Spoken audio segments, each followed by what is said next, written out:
Mesdames, Messieurs, merci de votre fidélité renouvelée à Sénégal 7 di am mbégte bu baax a baax di ànd ak yéen waxtu bi saa su jotee ci seen émission le rendez-vous de Sénégal 7 mooy le rendez-vous du donner et du recevoir à chaque fois dama fi dalal koo xamante ne ni damay waxtaan ak moom ci réew mi ak tolluwaay bi tey nag moo tax j'ai l'insigne honneur de recevoir professeur Hamidou Dat ngeen xam ko bu baax a baax moo jiite crédit waaye kenn la ci kàngamu coalition Diomaye président moom tey ji laa mbégte ànd ak moom ci waxtaan wi professeur asalaamaaleykum.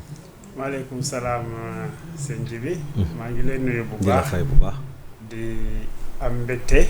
di ñëwaat fii ci seen chaîne bi. jërëjëf di nuyu sa naataango yëpp. jërëjëf di nuyu tamit askanu Sénégal yëpp. ñi ci biir ak ñi ci biti. jërëjëf en tout cas mbégte la ñuy am di ànd ak yow ci waxtaan yi ndaxte xalaat wi day daal di leer macha allah. mais ci comme ni ma ko waxee ci présentation bi kenn nga ci kàngamu coalition Diomaye président ci saa si tembe ñu ngi wax 100 jours yoo xamante ne ni mu ngi ko ci bopp réew mi donc professeur xëy na teelul selon certains mais yow en personne lan nga gën a jàpp wala lan ngay gën a retenir ci les 100 jours du président Diomaye ginnaaw bi ñu ko falee ñun sénégalais. waaw jërëjëf mooy dellu di la sant. jërëjëf man de defe naa ne 100 jours yu njëkk yi yu président Bassirou Diomaye Diakhar Faye su ma ko doon noté de defe naa ne xam naa ne su dee 10 la su ma deful 10 sur 10 xam naa ne 9 sur 10 laay def. 9 sur 10. dëgg yàlla parce que amul dara loo xam ne daal gis naa ko. loo xam ne nii lu ñu ci mën a teg baaraam la lu ñu mën a ŋàññ la. su ma expliqué wu. d'abord man li ma gis mooy su ma déggee sax ñuy wax pour nañ juger benn liggéey ci 100 jours daf may jaaxal ci loo xam ne nii. ñu ngi ko natt jëmale ko juróomi at. loolu soo ko calculer dafay nekk loo xam ne. pratiquement 5% la. 5% lay nekk. waaw 5% nag vraiment ci benn entité. waroo ci mun a basé wu pour def vraiment benn jugement xanaa kay ay prémices nga ci la lay jox.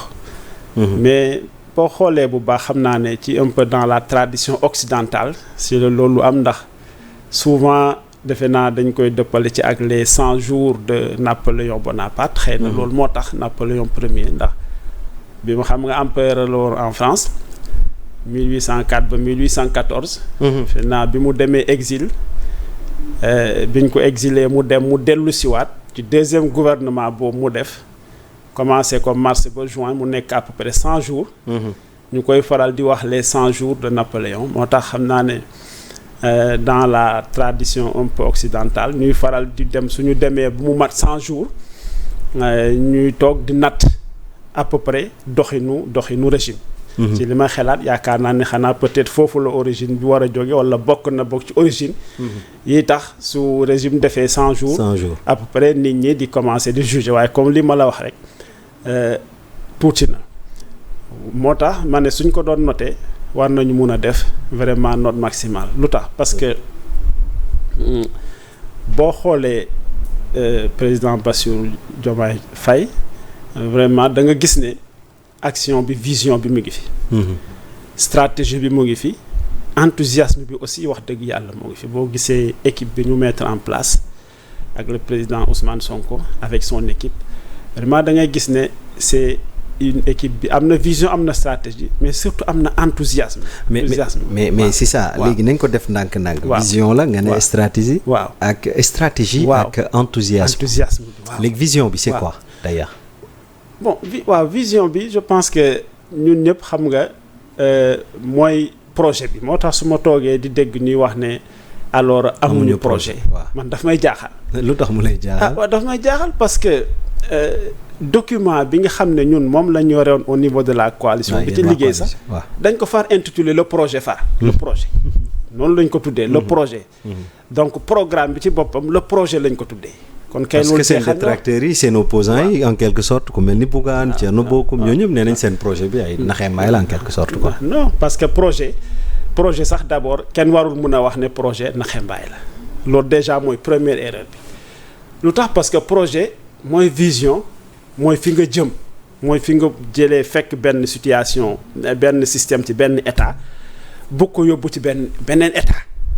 loolu wax dëgg yàlla waruñ ci danga vision la kon loolu mënuñoo tëb rek ne baaxul échoué na nangam projet bi xol bi mooy wax dëgg yàlla. dañu bëgg souveraineté ci réew mi. souveraineté c'est-à-dire mënatuñu continuer di importer des biens de consommation ba pare di jël suñu matière première brute di ko exporter. Voilà en quelque sorte un peu le système bu nga xam ne on veut casser ça on ne peut plus continuer à vivre comme ça. di importer en grande partie presque pour l'essentiel nos biens de consommation. ba pare di jël suñu ay matière première donc il faut ñu casser loolu donc il faut ñu dem ci benn souveraineté kon projet boo xam ne vision la mais projet boo ko yoree mais il faut nga am mise en œuvre ñun projet bi ñu koy établir ñun ñëpp ñu ciy xeex jaay ko Sénégalais yi ba Sénégalais yi natt ko ba xam. parce que Sénégalais yi ils sont intelligents mënoo leen a jaay benn projet chimérique loo ma mun a wax. mooy peut-être que mun na am nañu ko mën a qualifier ne c'est un projet chimérique xanaa loolu waaye projet mënoo wax ne projet bi boo ko xoolee projet bu nekk 273 pages. xanaa li nga mën a wax kay. mooy ne projet bi c'est irréalisable mënu leen ko réaliser te loolu teel na pour nga wax ko. xanaa loolu nga mën a wax. parce que foofu la ñuy ñoom bu ñu waxee ne projet amu ko ba pare dañ naan seen lii ngeen proposé. réalisable. mooy li ma lay wax projet nag bala ngaa mën a wax ne c'est un projet chimérique. c'est un projet boo xam ne c'est irréalisable mais nga xaar mu daw loolu c'est pas en faisant à peu près 5% de la durée bi nga xam ne ci la ñu natt kii bi. mais ci ngay mën a juger loolu donc da ngay xaar bu projet bi déroulé te projet bi sénégalais yi sont suffisamment mûrs ba soo leen jaayee un projet chimérique ils savent faire la part des choses pour savoir que ça c'est pas réalisable ak ça c'est réalisable. li am nag mooy mënoo ne tell dugg rek ne da ngay appliquer sa projet. parce que voilà parce que tailleur même tailleur loo mun a ñaw soo ñawee def sa ñaw ba pare mais. il faut concerné bi ñëw nga nattal ko def say ajustement xool ni ngay demee donc ñun projet bi ñu koy bind dugguñu ci système bi yoruñu appareil état mais dañu xool am vision seet fi nga xam ne bu ñu fa jaaralee réew mi danañ ko jëlee fii eggal ko fii mu nekk réew mu naat nekk un Sénégal prospère te mu mun a nekk mais bu ñu demee nag ba téye l'appareil d'état mais mise en œuvre bi dina am ay paramètres yoo xam ne boobu lañ koy doog a mën a jël doog a nag mën a adapter projet bi xool naka lañ koy mettre en œuvre parce que projet boo ko lancé projet bi lancé nañ ko gaa ba président jëlee bi nga jëlee defee li nga xam ne moom mooy prise de service bi def prêter serment mais boobu lañ lancé projet bi. mais maintenant nag mise en œuvre bi comme li ma la wax. waaw téyewuñu woon appareil état bi suñ ko téyee si la ñuy doog a tâter pouls bi. jël ay paramètres jël les paramètres réels doog a na xool naka la ñuy demee vers la mise en œuvre. mooy léegi la stratégie. Okay. Donc maintenant c'est quoi la stratégie pour réussir d'une manière donc bu mu gën a baaxee. tout ce qui est projet. waaw ñu ngi ci parce que boo xoolee le premier conseil des ministres bi nga xam ne moom teg président Diomaye Faye teg na ko mais dafa dégager 9 points yoo xam ne boo xoolee mu ngi ci. parce que 9 points yi dafa njëkk a wax ni dafay lancer appel. pour que administration bi ñu liggéey dans la disponibilité vraiment avec honnêteté et avec compétence. mais boobu nag jur na coow. waaw ban coow. parce que gars yi dañ ne donc lancer appel nga wax noonu. waaw mooy premier conseil ministre daf ne vraiment na nit ñi liggéey na nit ñëpp liggéey avec humilité. avec honnêteté. jubal jubal def ko ci administration bi quoi voilà ak compétence. mais nag yemul ci loolu rek parce que yooyu mooy les aspects qualitatifs. mais continuer na ci ak aspect quantitatif yi. parce que justement aspect quantitatif yi. lancé na ko parce que wax na ne dina mettre l'accent dina fexe. ñu réaliser la formation des jeunes et des femmes pour ñu résorber le problème de l'emploi. surtout ça. Alors le coût de la vie wax na ci mu ne dina ci taxaw te te am na jéego yu ñu ci def mais bi ñaar yooyu pare aussi wax na ne dina mettre en place des structures pour nous gérer bu baax nos ressources gazières nos ressources minières ak nos ressources pétrolières. Donc boo gisee moom déjà annoncé na nee na aussi dina mettre en place ay structures pour ñu xalaat naka la ñuy réformer le système électoral ak le système judiciaire. kon mu nekk 4 aspects qualitatifs yooyu ak 4 aspects quantitatifs yooyu te boo seetee yooyu mu ngi ci parce que système électoral et judiciaire bi déjà lancé na ci benn concertation ba déposé nañ rapport yi soo xoolee coût de la vie bi def na ci ay jéego donc feuille de route bi nga xam ne dégagé na ko mais mu ngi koy topp ñu ngi koy suivre coût de la vie bi de façon générale xam nga coût de la vie suñ ko waxee c'est un truc global mais quand même les denrées de première nécessité mais kooku c'est un élément important ci pouvoir d'achat des Sénégalais te am na lu ñu ci laal soo xoolee les ressources minières et gazières aussi mesure de bonne gouvernance yi nga xam ne ci bonne gouvernance bi reddition des comptes transparence ak inclusivité mais am na ay mesures yu am solo yoo xam ne jël na ko parce que les contrats de pêche fexe les contrats teg na récemment une commission ci conseil municipal passé pour ñu xool naka la ñuy réviser naka la ñuy defaraate les contrats kon loolu gis nga ne mu ngi ci affaire u pêche bi gis nga ne publier na tous les permis mu nekk un élément important de transparence bonne gouvernance reddition des comptes sommé nañ pas plus tard que passé que joxe nañ instruction ferme que ñi nga xam ne ñu am nañ des responsabilités publiques comme directeur ñu dem def des déclarations de patrimoine mais noonu la ko jàngatee sax exactement waaw mais loolu la dafa war parce que yooyu yëpp parce que dafa am doctrine boo xam ne ñun vraiment moom la ñuy demee mooy bi ma la wax léegi mooy dafa bonne gouvernance reddition des comptes transparence ak inclusivité donc yooyu dafa nekk ci mais un professeur Hamidou Daat buñ ko joxoon ndomb ndax noppi na ngir moom te mu def déclaration de patrimoine absolument très rapidement sans perdre de temps loolu lu war la képp ku ñu jox benn portefeuille boo xam ne yegg na ci benn niveau bi mais benn niveau de gestion des deniers publics effectivement mais da ngay dem nga déclaration de patrimoine ça c'est extrêmement important c'est une mesure de gouvernance boo xam ne c'est très important te surtout que Djibi li nga war a xam mooy les Sénégalais accordent beaucoup d'importance énormément d'importance à cette gestion qualitative bonne gouvernance et reddition des comptes ça intéresse le peuple sénégalais soo xoolee les 2 présidents passés peut-être que même on ne les a pas sanctionnés pour des réalisations matérielles loo xam même si c'est discutable certains pensent qu'effectivement ils ont des bilans c'est peut-être vrai mais boo xoolee surtout ce qui chagrine la plupart des Sénégalais c'est effectivement cette question de bonne gouvernance de reddition des comptes et de transparence dans la gestion des affaires publiques les Sénégalais dañ ci accorder beaucoup d'importance te képp kuy leen di diriger ba ñàkkal fayda loolu fonctionnement des institutions processus électoral liberté civile et politique ku leen di jiite ñàkkal loolu fayda yaa ngi nax sa bopp parce que les Sénégalais accordent beaucoup d'importance à ça te defe naa ne ñaari élection yi nii passé won nañu ko. Alors, après 3 mois, le président décide de parler avec la presse. Donc, cette initiative, lu mu lay inspiré, professeur? waaw ba léegi rek ci dans la même logique rek.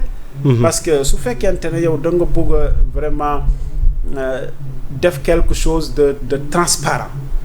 d'inclusif. mais dafay soxla à chaque fois tu reviens. ci askan wi parce que il est détenteur de la légitimité populaire. askan wi nga xam ne moom moo la fal.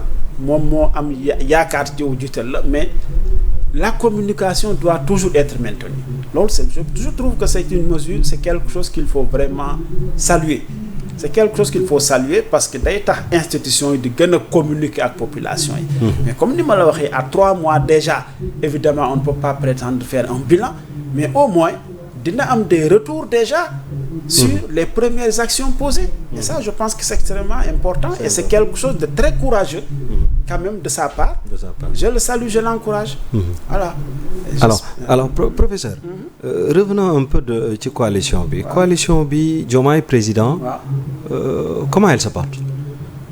Bon man je pense que la coalition Diomaye président d'abord parti Crédit vraiment mun nañu wax ne il est membre fondateur de la coalition Diomaye Président parce que man su ma la expliquer li ñu lié ak loo coalition Diomaye Président da ngay xam ne nous sommes vraiment les membres fondateurs wala parmi les membres fondateurs parce que ñun xam nga Yewwi Askan Wi parti Crédit dañu ko fondé 2017 wax naa la parti bi am na légitimité administrative parce que am na sa reconnaissance au niveau du ministère de l'Intérieur am na aussi sa légitimité politique parce que parti Crédit bi ñu ko taxawalee ba léegi parce que légitimité wu parti politique légitimité politique bi mooy sa participation aux échéances électorales et dans le débat national politique te loolu parti Crédit am na ko parce que élection yi su fekk parti Crédit yëpp daf ci participer depuis le référendum de 2016 où on a battu campagne pour le non les élections législatives de 2017 les élections présidentielles de 2019 les élections locales de 2021 les législatives de 2022 ba les présidentielles de 2024 yëpp Crédit dafa am taxawaay boo xam ne bu remarquable la alors mënuma yow ren ci parcours Crédit yëpp mais damay jël rek ci bout bi c'est-à-dire ci Yewwi Askan Wi donc à partir de 2021 ñun on est aussi membre fondateur de la coalition Yewwi Askan Wi waaw coalition Yewwi Askan Wi si lañ ko bokk ak PASTEF ak bokkoon ko ak Taxawu ak plein d'autres PUR et cetera donc mais coalition boobu comme li may wax toujours dafa nekkoon coalition bu original quoi lu tax mu original en ce que dafa nekk à la fois coalition politique et coalition électorale parce que ñaari type coalition yooyu moo am une coalition électorale mooy coalition boo xam ne à chaque fois qu'il y a une élection benn candidat lay am su dee élection à liste benn liste lay am ñun dañu newoon dans les 2 premières phases dafay nekk benn coalition boo xam ne électorale lay nekk pour les locales et les législatives on l'a respecté c'est-à-dire que une liste dans tous les départements une liste dans toutes les communes législatives ñu am une liste nationale une liste dans tous les départements on l'a respecté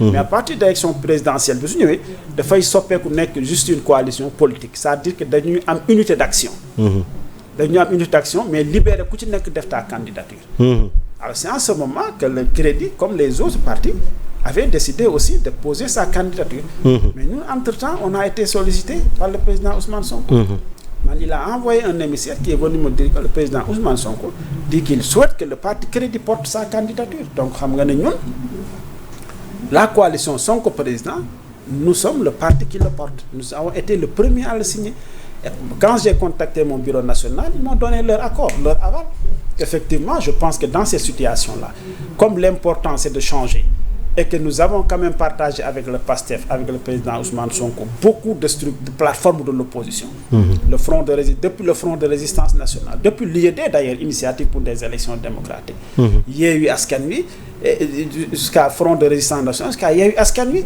on a pu s'apprécier mutuellement le bureau national a donné unanimité que nous devons renoncer et soutenir et porter la candidature du président Ousmane Sonko c'est comme ça que nous l'avons investi dans un meeting que nous avons tenu à Jaxaay dans un contexte très difficile c'était dans un contexte où même prononcer le mot PASTEF était un danger tu pouvais être interpellé à tout moment mais le Crédit a pris le risque à cette époque-là parce qu'on pense que ça valait la peine parce que c'était le Sénégal qui était en jeu c'est en ce moment que nous on a renoncé et moi j'ai signé en premier la coalition Sonko président et j'ai donné donc un avis favorable donc tu vois que c'est la coalition Sonko président qui a pris à muter pour devenir la coalition Diomaye président donc tu vois que le Crédit est vraiment je veux dire parmi les premiers pour ne pas dire le premier parti de la coalition de la coalition Sonko président qui est Diomaye président donc c'est pour ça et donc voilà un peu l'histoire de ce qui lie le Crédit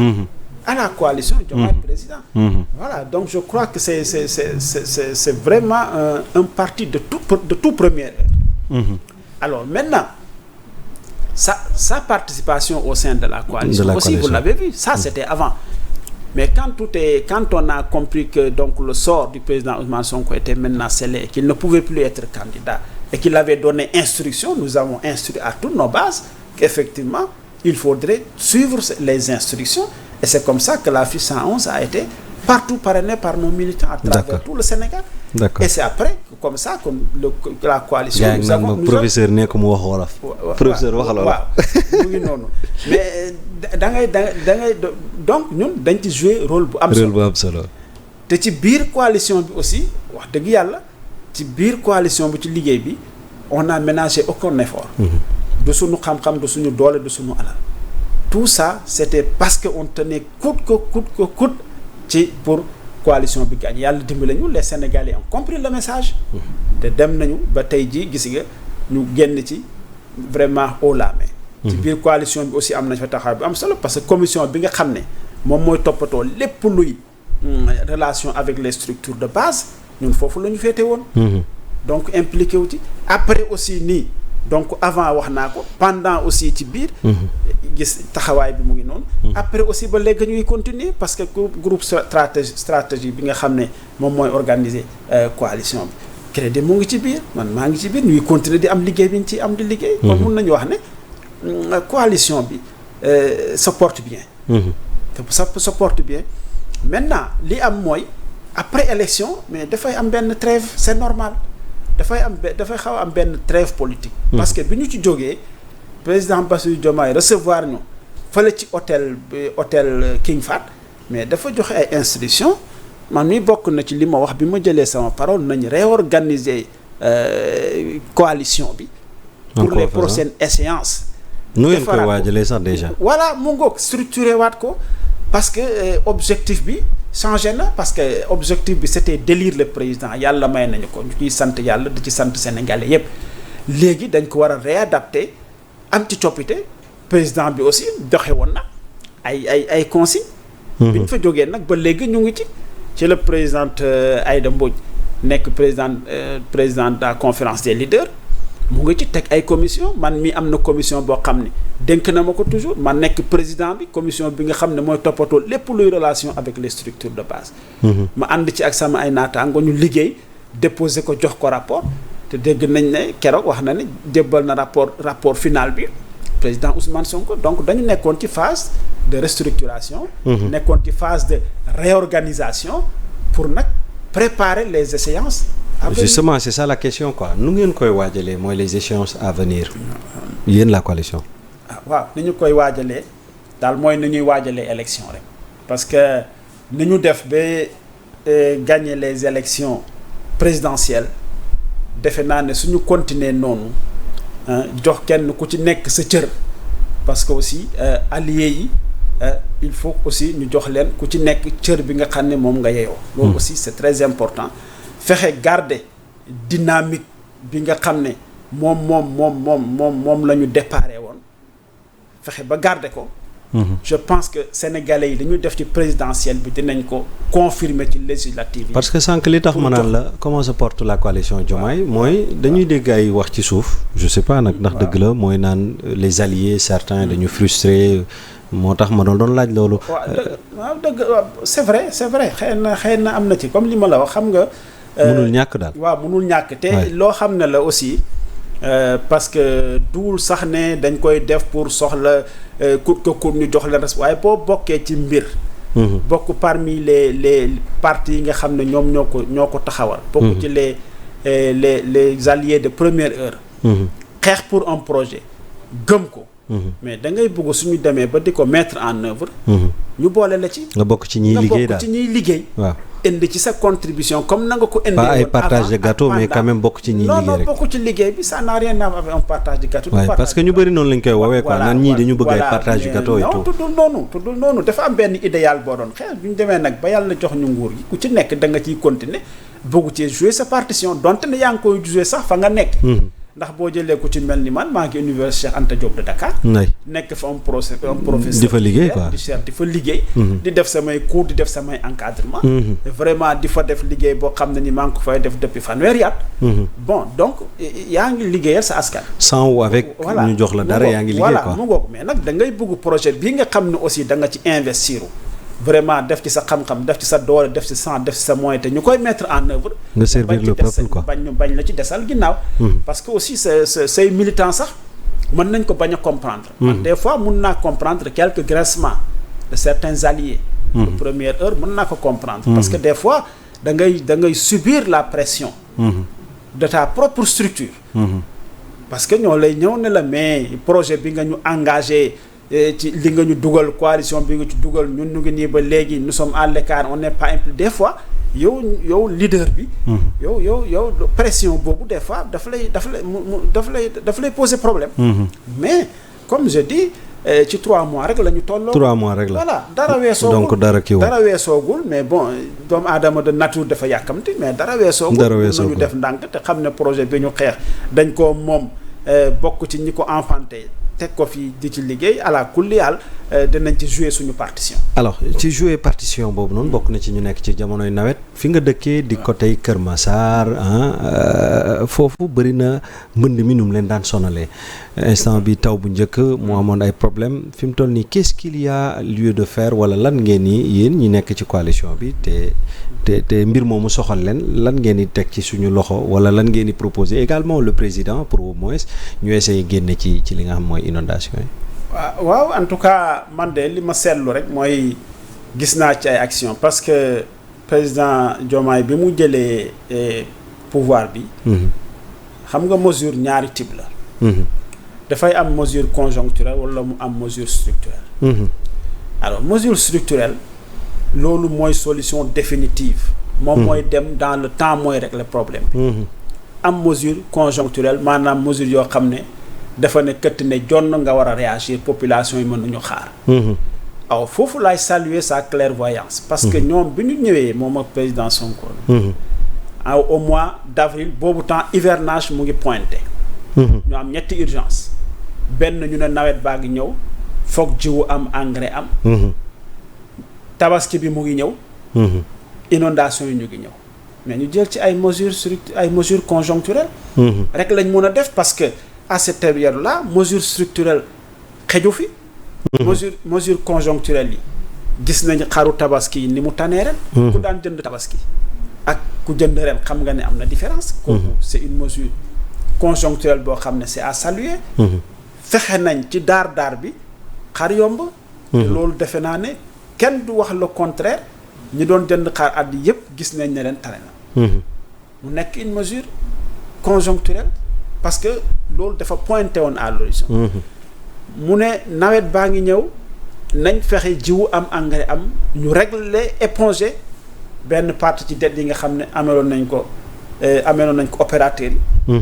ba ñoo ñu impliqué waat ba léegi semences yi ak intrants yi ñu ngi koy distribuer mu ngi dem kon loolu tamit nekk na benn mesure ponctuelle boo xam ne ni c'est à saluer hivernage bi mu ngi ñëw. ñu ne hivernage bi mu ngi ñëw mbënd dina ñëw. bon comme mesure structurelle yi mënaguñ ko mettre en place mais nañ compter sur l'engagement citoyen des Sénégalais l'engagement citoyen mooy au moins ñu fexe mobiliser leen ñu déboucher caniveau yi mais def du setal dans les grandes artères de Dakar pour au moins mu nekk quelque chose loo xam ne mun na nekk mun na soulager problème bi. mu nekk aussi une mesure conjoncturelle boo xam ne ni à défaut d'avoir une mesure structurelle ñu def mesure boobu fexe mobiliser sénégalais parce que aussi kuy defar Sénégal ak sénégalais yi rek nga ko mën a defar. parce que ils doivent être à la fois vraiment les moyens. les acteurs les moyens et la finalité. c'est le Sénégalais. tout à fait ñu fexe mobiliser leen ñu impliqué wu en attendant maintenant les mesures structurelles yi nga wax. ça c'est important. Et c'est profond. C'est important. te c'est pas quelque chose loo xam ne ça peut se régler en 2-3 jours. En 2-3 jours. Parce que dafay impliquer les canalisations à mettre en place. Il y a eu des programmes yoo xam ne amoon na fi. D'ailleurs, je pense que j'ai entendu le Premier ministre dire que ces programmes, il faut qu'on puisse les évaluer. Mais fii c'est que en général soo koy évaluer rek les gens voient un peu dans le sens de taper dessus. Mais non, évaluer un programme. C'est surtout pour le redresser, mais c'est pas pour taper sur les gens, c'est pas pour pour emprisonner, non, mais quand on dit on évalue, alors les gens caricaturent, disent non, c'est pas ça, mais effectivement évaluer, c'est ça qui permet de voir ce qui n'a pas marché et de pouvoir le rectifier, mais c'est pas seulement le voir dans le sens de on va encore sortir la cravache, etc. Non, moi je pense que si on dit on va évaluer programme yi nga xam ne amoon nañ fi te ñu def fi xaalis. D'accord, c'est pour voir là où sont passés les fonds, mais surtout pour voir pourquoi ça n'a pas marché. Surtout ça. Voilà. Surtout ça. Pour defee ñu mun ko redresser. Et kon bokkoo ci ñi jàpp ne mooy la reddition des comptes ni ñu koy defee dafa yéex ou bien. Bon xam nga moom la reddition des comptes xam nga c'est pas une petite affaire et c'est pas facile. Comme li ma la wax parce que ça nécessite de faire quand même des enquêtes de faire mais au moins am na une certaine transparence parce que président joxoon na instruction pour ñu publier rapport yi. Comme ça que les gens sachent. Mais quand même ça a ses rythmes. Bon c'est fait par la justice par le corps de contrôle de l'État. ñoom am nañu seen agenda am nañu seen procédure de faire parce que aussi c'est quelque chose loo xam ne c'est pas une petite affaire parce que quand tu vas jusqu'à engager la responsabilité civile des citoyens il faut que mu nekk vraiment des choses irréprochables et donc mënuñu nekk para voilà c'est un peu comme le médecin qui travaille rek il faut vraiment que ça soit en tout cas l'erreur n'est pas permise ba boo def liggéey boo xam ne nag l'erreur n'est pas permise mënul gaaw dafa war a jël tout le temps qu'il faut. Alors puisque vous êtes professeur nga nekk ci université. Comment est-ce que nan la ñu mën a def ba l'école sénégalaise ou bien l'université sénégalaise ñu mën ko mu mën a retrouver son lustre d'antan vu yàqu-yàqu yu bëri na manquement yi tamit bëri na. c'est vrai université am na problème université effectivement am na problème ñun ñi fa nekk nii nekk fa depuis voilà comme ni ma la ko waxee lépp ñaar fukki at léegi. xam nañu ne effectivement université yi bari nañ problème mais problème yi boo koy xool comme ni may wax rek université dafa nekk benn maillon ci benn système xam nga système éducatif yëpp la ñuy wax.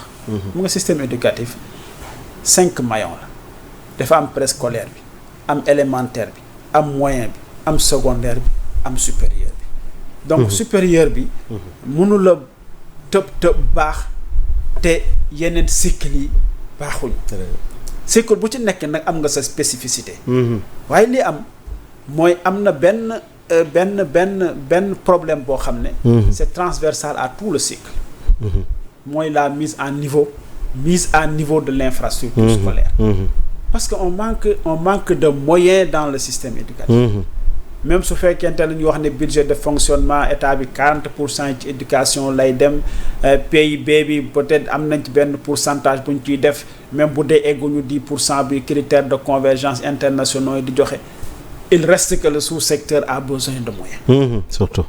boo ñëwee jël som kaawu suñu université Cheikh Anta Diop mais on manque de locaux. On manque vraiment d'infrastructure moo tax la mise en place de l'infrastructure que ça soit au niveau du préscolaire de l'élémentaire du moyen du secondaire c'est quelque chose loo xam ne c'est à corriger réorientation système bi vers les sciences c'est quelque chose à corriger sama dernier débat bi ñu defoon fii je l'avais aussi souligné effectivement système éducatif bi mënuñu di continuer à chaque fois di former à peu près 20% de bacheliers scientifiques chaque année par rapport à l'effectif loolu aussi nekk na un gros problème mais boo jëlee supérieur bi nga bu ma sotee ñëwoon nag ci supérieur ñoom dafa am à part problème mu moyen bi actuellement nii ce qu'on vit de façon concrète c'est une conséquence de la fermeture en grande partie effectivement surtout ça fermeture bi fi amoon de 8 mois de 9 mois moo tax à l'heure actuelle les cycles les beaucoup de cours peinent à commencer parce que aussi 8 mois de fermé c'est 8 mois de perdu 8 à 9 mois de perdu kooku c'est un retard qui est là et maintenant nous sommes dans un système boo xam ne système LMD lañ koy wax te ce système dafa am c'est un bon système parce que c'est la politique de la réussite c'est un système boo xam ne il est basé sur vraiment faire en sorte que qu'il y ait l'efficacité interne du système bi li ñuy wax efficacité interne bi yokku mais boo jëlee système boobu dafa lay defal 4 sessions d'examen fu ñu daan am 4 sessions d'examen mais avec effectif yi nga xam ne moom la ñu yore effectif yu bari pléthorique yu ñu yore mais 4 sessions d'examen loolu boo ko évaluer benn session d'examen lu mu gàtt daf lay jël 1 mois wala 1 mois et demi loolu boo ko évaluer ça veut dire que pratiquement examen la moitié de l'année examen lay donc ça veut dire quoi ça veut dire que vraiment war nañu am jumtuwaay yoo xam ne dana nekk en proportionnalité avec nos effectifs tant sur le plan de l'encadrement personnel encadrement d'enseignants et de recherche ak sur le plan des infrastructures mais c'est vraiment disproportionné donc moo ce qui fait que le système vraiment en ce moment il y a beaucoup de difficultés y a beaucoup de difficultés. Maintenant, bon, je vois que le ministre ouais, il pourra réussir cette mission alors voilà. Bien sûr il peut le réussir. Ouais. Ah ouais. Parce que nee na moom loolu mooy priorité actuellement. waaw bien sûr il peut le réussir on souhaite qu'il le réussisse. Il y a pas de